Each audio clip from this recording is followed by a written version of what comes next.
So he's speaking about now a specific group of mitzvahs that direct the mind. Right? In performing such commands, we shall feel ourselves called upon to look for the relation in which the outward action prescribed for us stands to the thought which is to be expressed, and equally to consider and ponder on this thought in all its scope and consequences. Such commands are those especially which we have thought it right to group under the heading of idot. Those are historical commands. Historical commands. Yeah. In the performance of these commands, this deeper penetration into the significance and the interrelation, all of their parts, might be well regarded as an essential requirement, and as adding not a little to their proper fulfillment. For in view of their particular character, these commands demand reflection, and reflection along definite lines of thought, much more than is the case with other sections of the law. So, for instance, when we wake up in the morning, we should say Modeh Ani. That's what they thank you for the soul. Yeah, thank you for the soul. Or we should wash our hands. Okay. So, when we wash our hands, we're thinking that impurities can accumulate, in this area here in your hands. So we wash our hands carefully in the morning. Many people, I don't think about it too much. They're in a hurry, so they wash quickly, because they get to shul to do their morning davening, get the day going. I don't think they devote a lot of time to thinking, did I get rid of the tumah today? On the other hand, when you sit down at the Seder table to commemorate the events of Yetziras Mitzrayim, the exodus from Egypt, right? Every step of the way, it's why people want to get to the meal, right? Because every step of the way you're analyzing, why are we eating this piece of matzah? That piece of matzah represents the Levim, and this one represents Yisrael, and this and that. All the questions, right? You can devote weeks to trying to understand all of the different kinds of kavanah and significance of matzah. Weeks, you could, no problem, and it would be a joyous time learning it, and it would help to put you not just on track for Pesach, right? But to understand the fundamental principles of our relationship with God and our relationship with our fellow man, right? They result from flour and water, baked over a very quick, hot stove, right? So, and that's what he's saying. Some of them have very, very special quality. And for sure, as we move in, he's going to be discussing these in detail. Oh, yeah. And we'll have insights into these things that we might not ever have otherwise. For in view of their particular character, these commands demand reflection, and the reflection along definite lines of thought much more than is the case with other sections of the law. But the question, why should I perform the commands of the Torah, can never wait for an answer to be provided by your inquiries. You can never raise the question, am I then under an obligation to perform this commandment, without thereby excluding yourself from the pale of Judaism? For with every such question, you deny the divine origin of the commandment concerned. That's heavy. Which is why the wicked son is called the wicked son. Right? What does it mean to you? To you, like he's outside. Right? What does it mean to me? It means God commanded me to do this, so I'm doing it. Right? That's what it means to me. Right? Okay, we can discuss, all the potential implications of this mitzvah God gave, but why am I doing it? What does it mean? This is it. Right? Okay. So as soon as you ask the question, right, you're already put yourself in a position. Because now we have refrigeration, and they didn't have refrigeration, so now I can eat shellfish. Now I can eat chazer because I won't get poisoned by the shellfish, and I won't get trichinosis from the chazer because we have refrigeration. And God only intended that to be at a time where there wasn't refrigeration for the health of His chosen. Now it's not a problem. There are actually Jews who believe that? Most people believe that kashrus is about health. About good health. Oh. Right? And there's reasons you shouldn't eat bugs. Right? Yeah. If you eat it, we inspect lettuce carefully. Right? Most people wash lettuce. They wash the lettuce carefully. But we put it in front of a light box, we're holding up the lights, there's all kinds of stuff that goes on. Debbie does it, I'm sure. Right? Why? Not because eating a bug is dangerous for your health. Right? It's protein. You eat chocolate covered ants. Yeah. It's a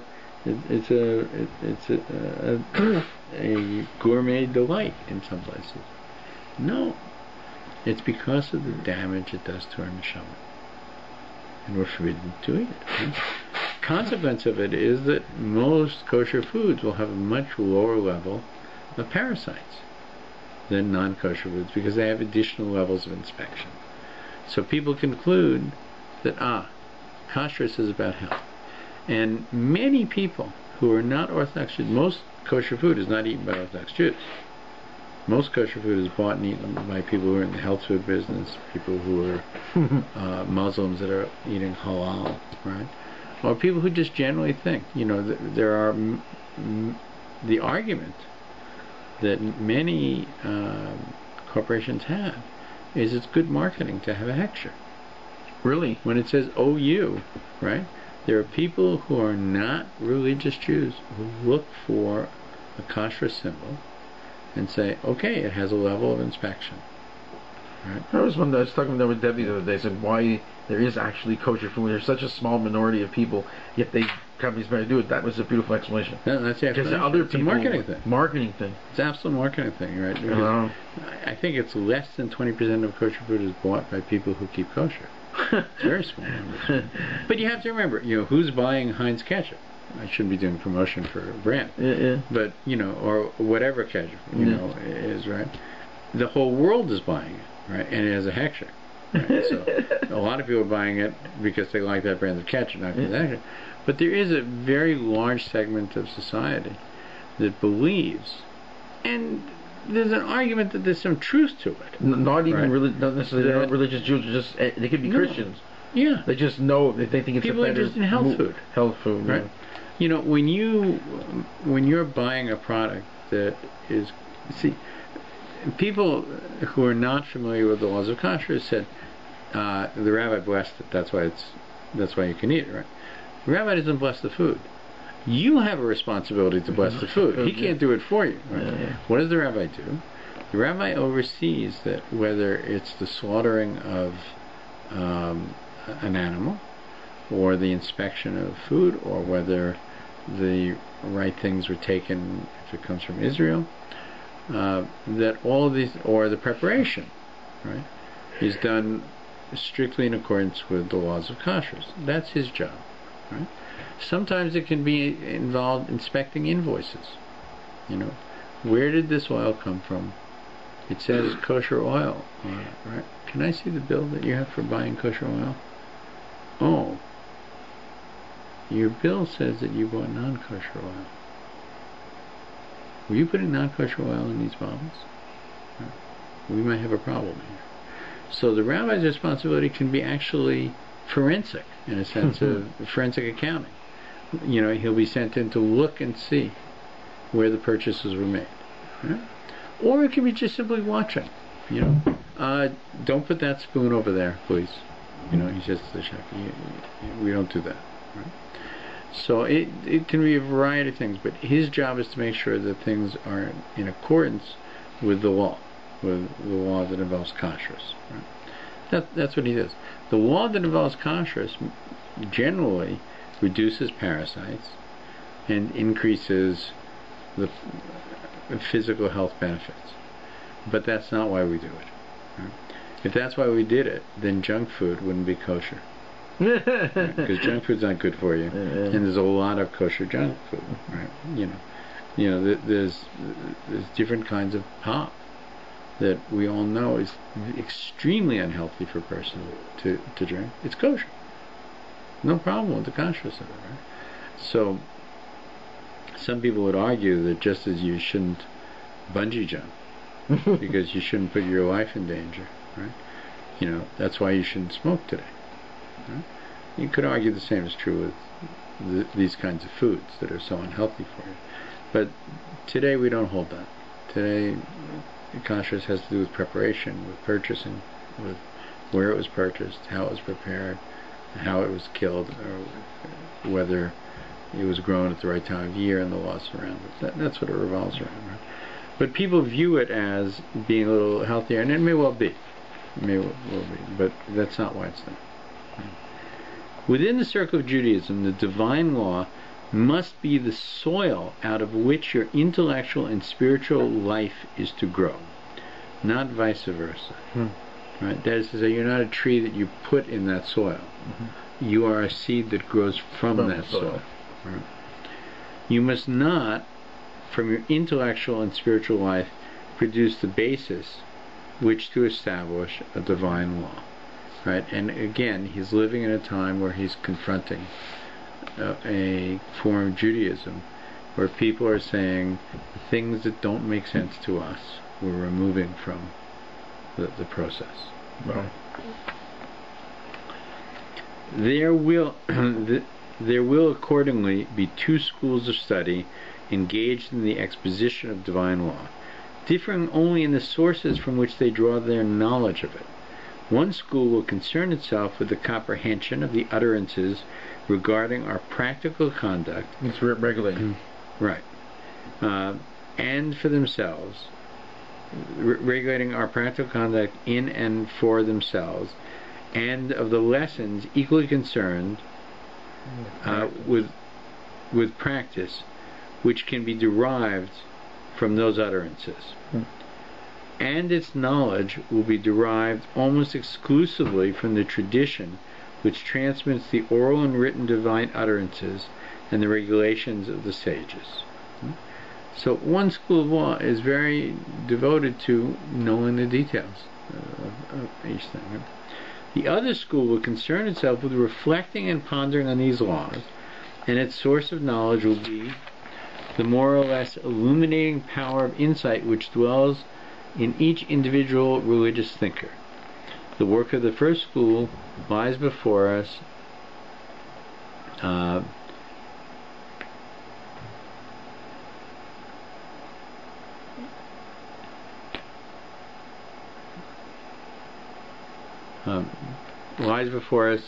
in the things made up from the word Shema, to hear. The work of the second we find is Agadah, made up of the ideas which have occurred to each one, of what each one has related. Everything belonging to the first school is obligatory, because it emanates from the authority which has the power to bind. All that springs from the second school has no power to bind, because it represents only views of individuals and can claim recognition only insofar as it is in conformity with what is contained in the work of the first school. The work of the first school, from its very nature of its contents, came to an end with the completion of the Gemara.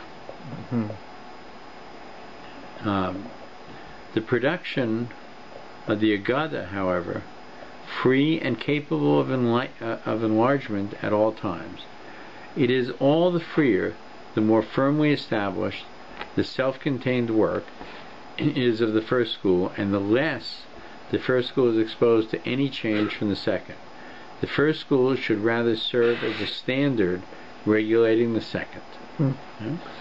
So inspiration, from holy sources is the second one, right?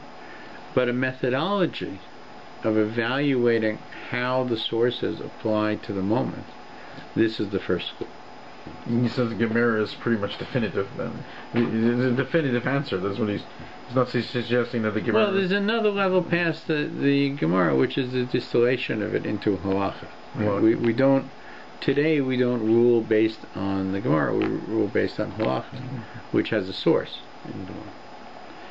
Because in the sphere of knowledge of the law, everything rests on the traditional principles peculiar to this sphere, and no individual view on the significance of or reason for a law can have any binding force. A greater measure of freedom has therefore been given to every individual mind to work out and form such views according to the thinker's own will. As a result, we possess a collection of the most diverse views of men of the highest gifts from the earliest times down to our own, right? And of course there's been a lot of interpretations. Yeah, the most famous word that is similar to Agada is Haggadah. Haggadah. Oh. Right? Haggadah. Okay. Right. The Haggadah, right, is a process of an exposition of the events of Yetziras Mitzrayim, right? And it's done in a way that has an impact that is sensorial, that is not simply an intellectual experience, right? It involves touch, it involves smell, it involves hearing, music, it involves taste, right? So it really is employing all five senses. It's like it's like, more than a theatrical experience, because it's, a theatrical experience is you don't taste the theater. You may be watching the person on stage enjoying, a truffle. I can imagine the taste of it. But when we sit down at the Seder, we don't imagine the taste of it. We taste it, right? And we're tasting our history. Right? We're tasting our decisive moments that formed us, right? And the same is true with feeling it, the same is true with hearing it, the same is true with speaking it, right? This is the nature of the experience.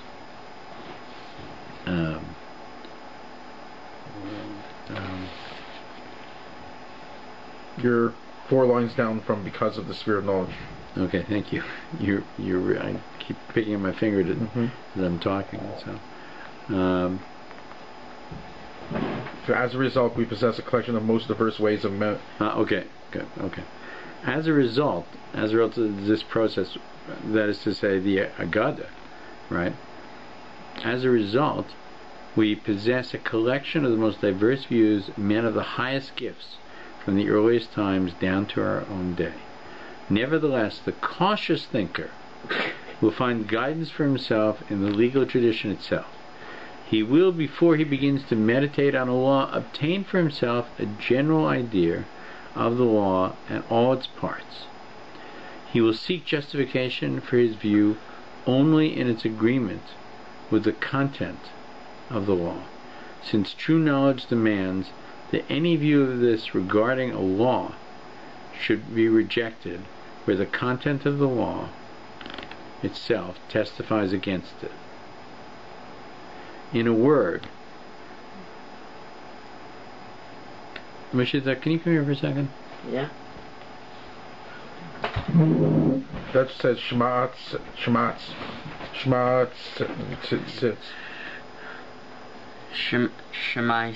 Shmatza, yeah. That's what, Shmaisa? yeah. That's what I thought it said. See, I'm learning to read too. There's no negudas. There's no vowels. There's no vowels, I had to guess. Yeah. In a word, Shmaisis, that is to say, hearing the tradition, is the binding authority for our conduct. It must be the scientific touchstone at every Agada, which has the law for its theme. The more closely a view regarding any law corresponds to the component parts of the law as presented to us by the Shmaisis, especially if it can be represented as embodying the basic idea through all its details of the law can be so coordinated. The more nearly it is allied to the basic legal ideas which can be evolved from these discussions, the more will such a view commend itself to us. And we, in these later generations, so far removed from the time and from the origin of the early tradition of the law, must welcome and confirm the confirmation of any of our own views which show agreement with those of the sages who were so much nearer to the origin of the tradition and whose individual opinions have been transmitted to us in what is called the Agada.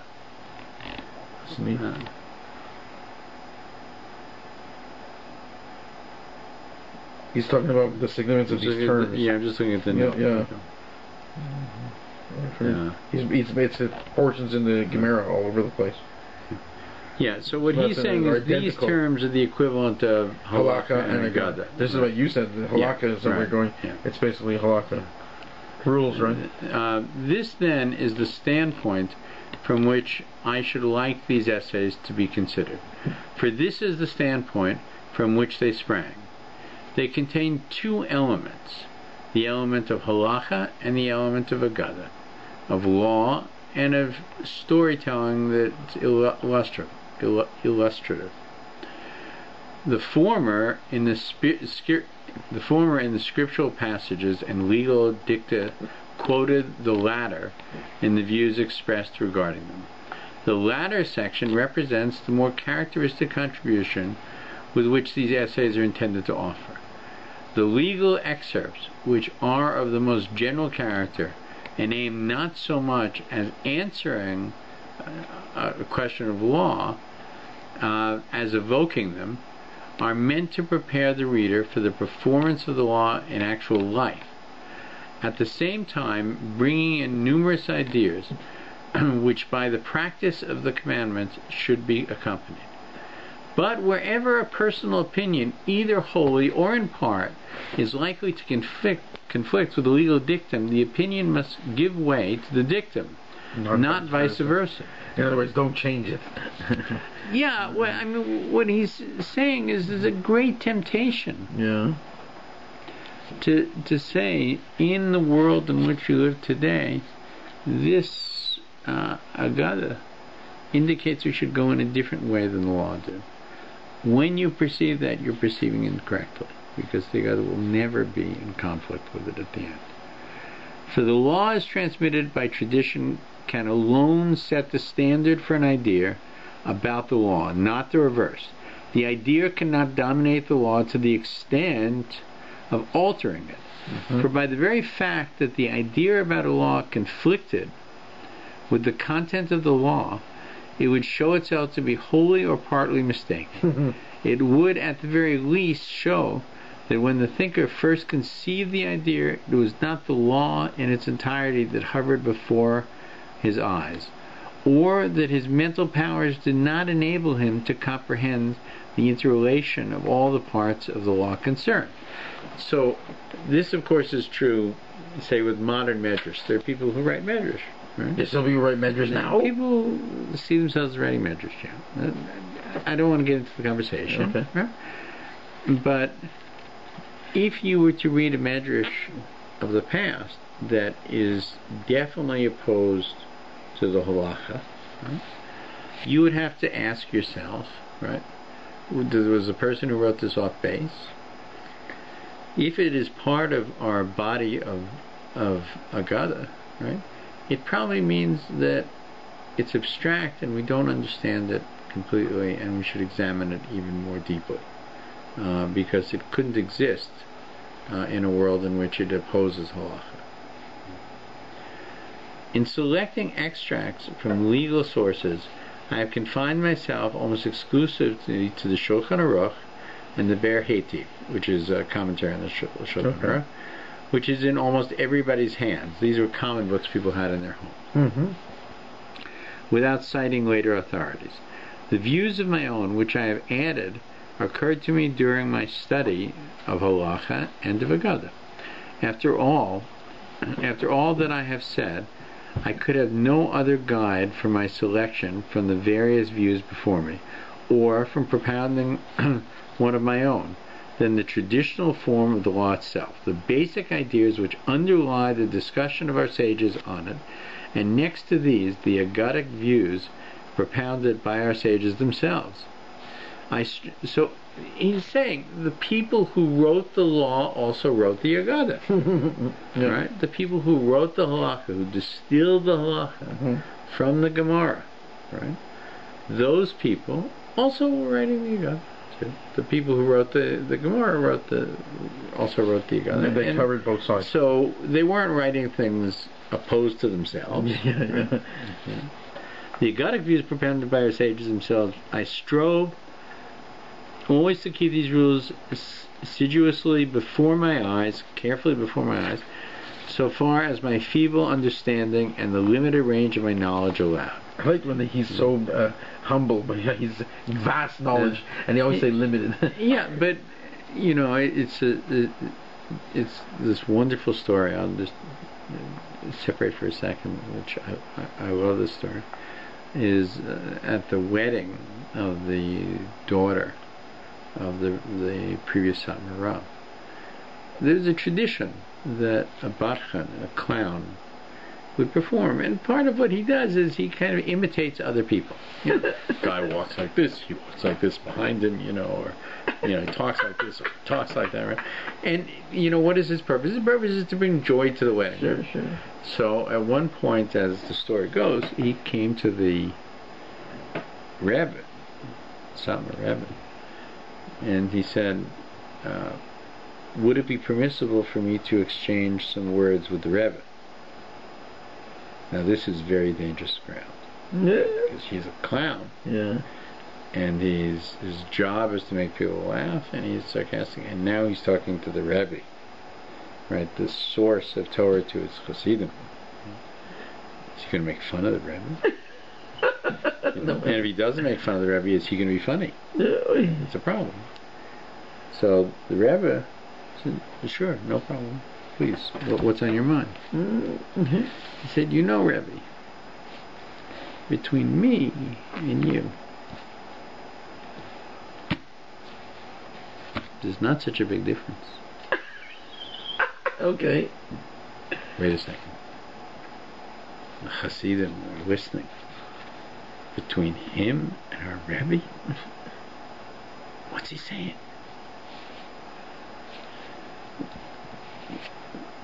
With your permission, Rabbi, I'll explain. You have my permission. No problem. Right? Listen. Everything that I know,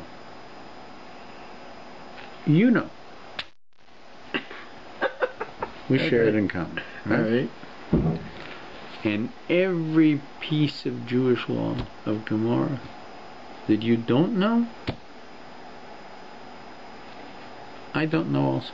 Okay. We share that in common. Okay, here we go. So, what is the difference? The difference is between what I know and what the Rebbe knows. And when you consider what there is to know in Hashem's universe, relatively speaking, it's not such a big difference between them. That's a beautiful way of putting it. Yeah? Because there's that's right. He's infinite. The Rebbe cried, embraced him for the lesson. Right? There was a lesson here. It was a beautiful lesson, right? From Latin. Right? And the Rebbe cried because he realized how true were the words. Because how infinite is God's knowledge. Right? How infinite is the knowledge of the universe, of God's universe, right? And how little we have. We begin to learn the Torah, right? For 120 years. We try and recover what the angel taught us in the womb. Right? But there's at the end of our days, there's so much we didn't learn. There's so much left over. Right? Okay, where are we now? Therefore. Count 1, 2, 3, 4. Therefore, where I? Yeah, that's it. Right on. Good. Okay. So, just back up here for a second. I strove always to keep these rules before my eyes, so that my feeble understanding of the limited range of my knowledge,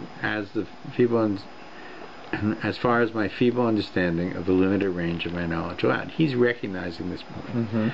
Therefore, where I could find no other acceptable view, I did not shrink from putting forward my own, since I was not concerned either with finding a reason for a legal dictum, or with giving a legal decision, but with confining myself to the realm of Agada, which by allowing greater scope to personal reflection suggests views which cannot and must not force themselves on anyone as authoritative, and can claim acceptance only on the ground of their inherent probability and their conformity with the prescriptions of the law with which they are concerned and from which they are derived.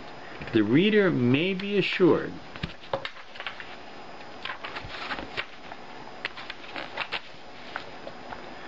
that my adoption of these views has not been governed by mere caprice and fantasy. That's for sure. It didn't come from fantasy. The proof of this, however, as also the question of how far my views are scientifically sound from the point of view of mentioned above, and what value they may have for further scientific study of Halacha and Agada.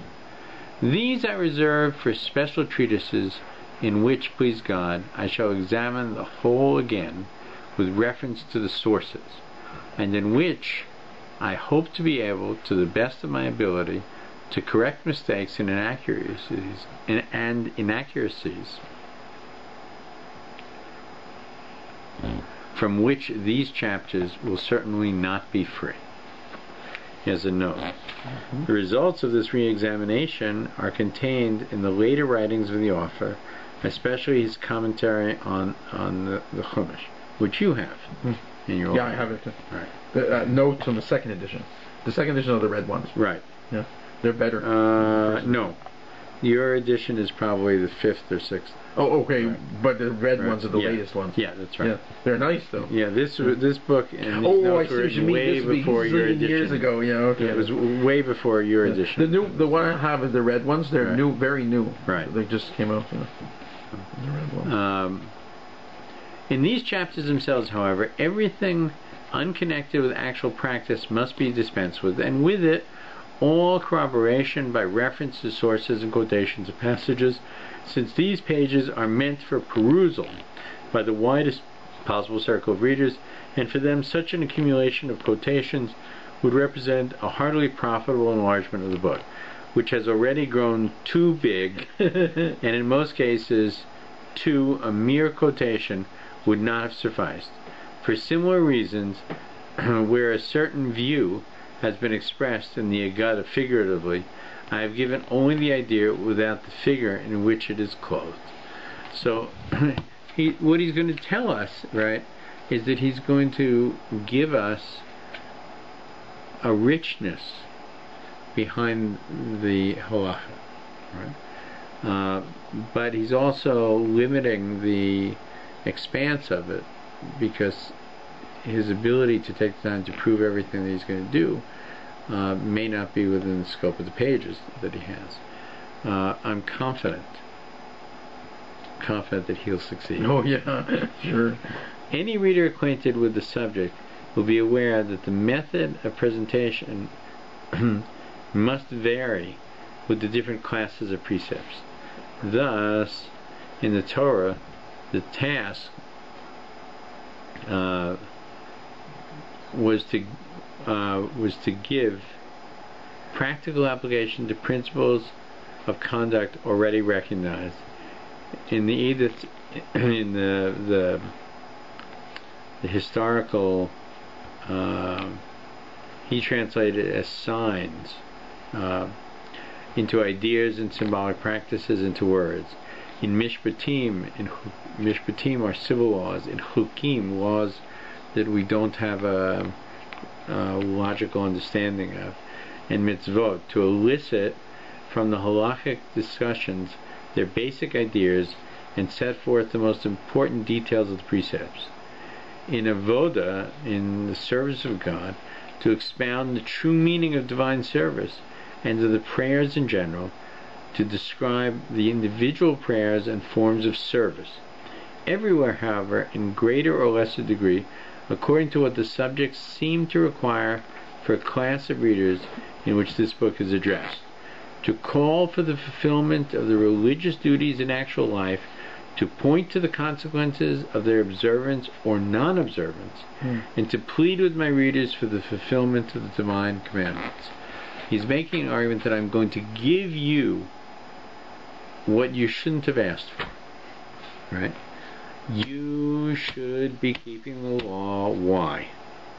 Why? Why? Yeah, the whole thing. What is the reason why? Why? He told us. Why should you keep? Why should because God told us to. Because God told us to. And he's saying that's the reason you should do it. But now, dear reader, right? I'm going to flesh it out for you. I am going to give you the comfort of more information than just simply do it. But I'm telling you in advance, the reason you do it is because God told you to do it. I have tried to make each chapter, as far as possible, self-contained.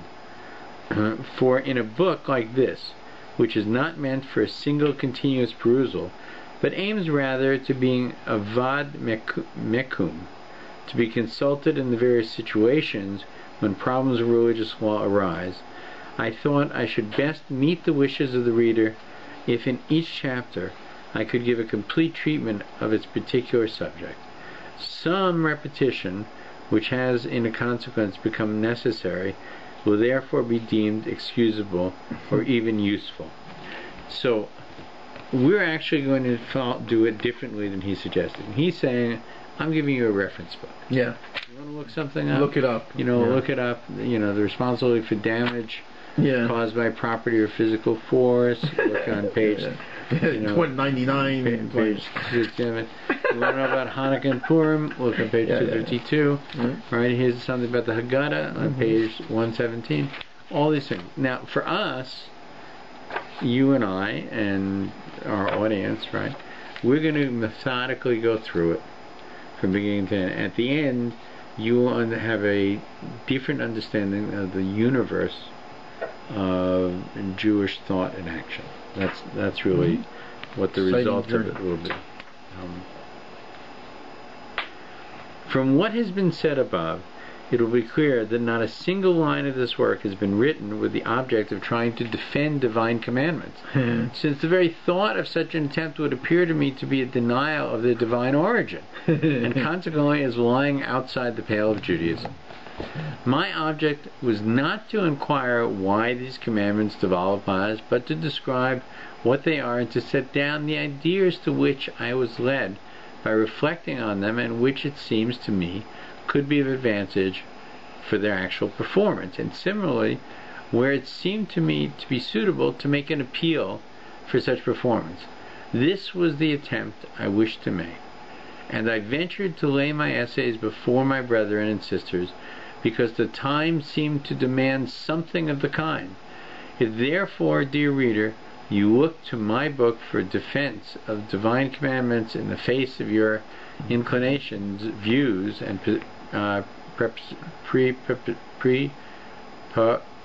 prepossessions, if you take it up in the attitude of a judge in order to hear from the mouth of an advocate the arguments for and against in regard to what is the most sacred to us in life, in order to decide accordingly whether to accept or not to accept divine commandments, then, dear reader, leave my book unread. Go away. It is not written for you. Right? Yeah, sure. If you're looking for me to defend God, the raison d'etre for these things, you're not going to find it in the book. You have to believe that God runs the universe, right? If you're going to open it up. If you accept that, right, I'm now going to explain to you in much greater detail what it is that he expects of us and how it enriches us.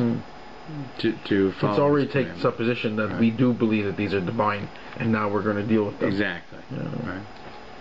He's not defending divine origin. Yeah. You're right here. But if you attach some value to the obligation. But if you attach some value to the obligations which the name of Jew lays upon you, if you feel intensely that with all that you are and with all that you have or will have, your one possession in life is to serve one God, and that you have no other purpose but with every breath to spend your life in His service, if you therefore feel an urgent need to acquaint yourself with the scope and content of the commandments in which God reveals to you how He wills you to employ your body, your mind, your heart in enjoyment, in speech and in action,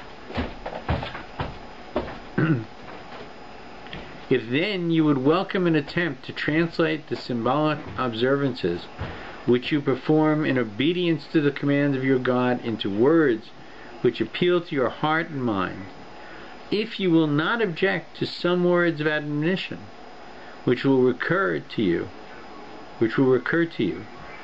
at various critical moments of your life, reminding you of your duty, urging you to perform it, and calling to your attention to God, who requires it, and the consequences of performing or neglecting it. Words which aim at assisting you to overcome the obstacles which passion and folly raise within you and outside of you between your recognition of your duty and its fulfillment, then, dear reader, do not push my book aside. Perhaps in spite of all its imperfections, defects, there is, after all, some profit in it for you. Finally, let me beg the reader not to take these essays for anything but what they are, and what alone they can be and seek to be. Essays by one of slender gifts on the holiest and most important subjects that can occupy our thoughts.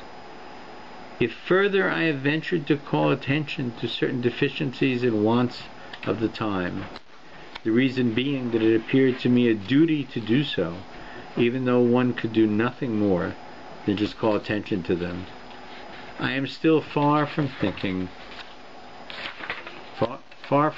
Yes! I just turned it off. That these essays, let me just back up here a second. I am still far from thinking that. I'm just going to back up a little bit here. Okay.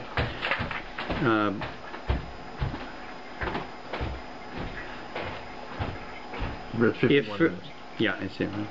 If further I have ventured to call attention to certain deficiency and wants of the time, the reason being that it appeared to me a duty to do so, even though one could do nothing more than just call attention to them, I am still far from thinking that these essays, or that any words of mine, fill the gap. I know only too well the magnitude of the subject and my own limitations, and in any case, only a fool would imagine that it is granted to him as an individual to stand in the breach which only the hands of God can close. But even a greater fool is he who, because he cannot do everything, would attempt nothing, and because he is not rich in everything, would not exert himself to lay even the poorest contribution on the altar of his people. This is a principle of all Yiddishkeit. Yeah. Right? And we read it in Pirkei Avos, right? That the job is great, the master is demanded. But the truth of the matter is, God does not expect us to complete the task. No less does He expect us to shirk from the task. At least try. Make your best effort. Right? And that's what Hirsch is saying here. And the truth of the matter is that this man who says he's not qualified to do it, did it, and did a great deal to holding on to Western European Jewry, to Orthodoxy, to some degree almost single-handedly.